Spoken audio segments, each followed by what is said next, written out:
Day 19, Heart Disease Awareness. Impact of service biblically on the heart. Hello, everyone. Today is day 19 of the Dr. Joanne Lewis Foundation Heart Disease Awareness. And we are so thrilled that you continue to walk with us 15 minutes a day, but I do want you to continue to walk for 30 minutes a day. And every day, as you know, we bring a little topic to you. And yesterday was Stephanie's birthday, so we discussed a lot about having a heart of service, because that's what she exemplifies, is a heart of service.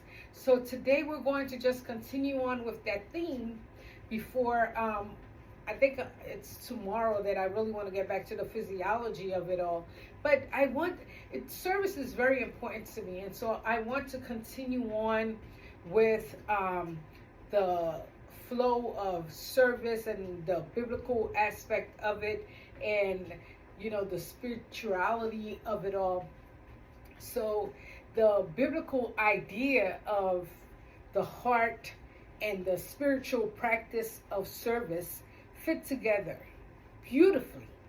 When you put them side by side, you start to see a pattern. In Scripture, the heart is the inner place where love, humility, compassion, and obedience take root. And service is the outward expression of those inner realities. As I'm talking, keep walking, okay? So service flows from the heart's true condition. As we read in the Bible, the heart is the source of a person's actions. Jesus says, a good man brings good things out of the good stored up in his heart. Service isn't just something you do, it's something that flows out of who you are. A heart shaped by God's naturally expresses itself in compassion, generosity, and care for others. A servant heart reflects God's own heart. So throughout the Scripture, God reveals himself as merciful, compassionate, slow to anger, abounding in steadfast love. So when someone serves others, okay, that's what we try to do at the Dr. Joanne Lewis Foundation, they mirror God's character. Service becomes a way the heart aligns with God's good heart. This is why Jesus says, I am among you as one who serves. To serve is to imitate Jesus. Service is the fruit of a transformed heart. Ezekiel speaks of God giving his people a new heart. Paul speaks of the Spirit producing love, joy, peace, patience, kindness, and goodness. These qualities naturally lead to service. A transformed heart produces transformed action. So you can't stay the same if you have a transformed heart. Service is not a performance, it's a fruit. Service guards the heart against pride and self-centeredness. The biblical heart is vulnerable to pride, selfish ambition, we know a lot about that, hardness, and idolatry.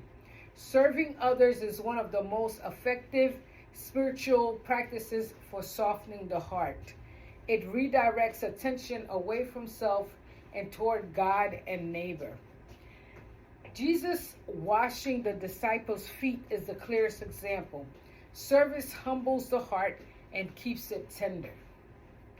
Service is a way of loving God with the heart. The greatest commandment begins with, love the Lord your God with all your heart. But Scripture consistently shows that love for God is expressed through love for people. Whatever you did for the least of these, you did for me. If you love me, feed my sheep. Let us not love with words, but with actions. Service becomes the practical expression of a heart devoted to God. Service heals and strengthens the heart. This is where the spiritual and physical world meets. A heart of service reduces stress, builds connection, increases joy, strengthens purpose. These qualities protect the physical heart, but they also nourish the spiritual heart. Serving others often expands and heals the inner life. In biblical terms, service is the way God cultivates the heart like a garden. So I pray that these words will enter your heart and help you develop more of a heart of service. And that's what we're trying to do with what we're doing every day. We don't get paid for it, but we do want to promote wellness in the community. So I love you all, and I'll see you tomorrow for day 20, because this was day 19. All right, keep walking, people. Keep walking. Walk, walk, walk, walk, walk.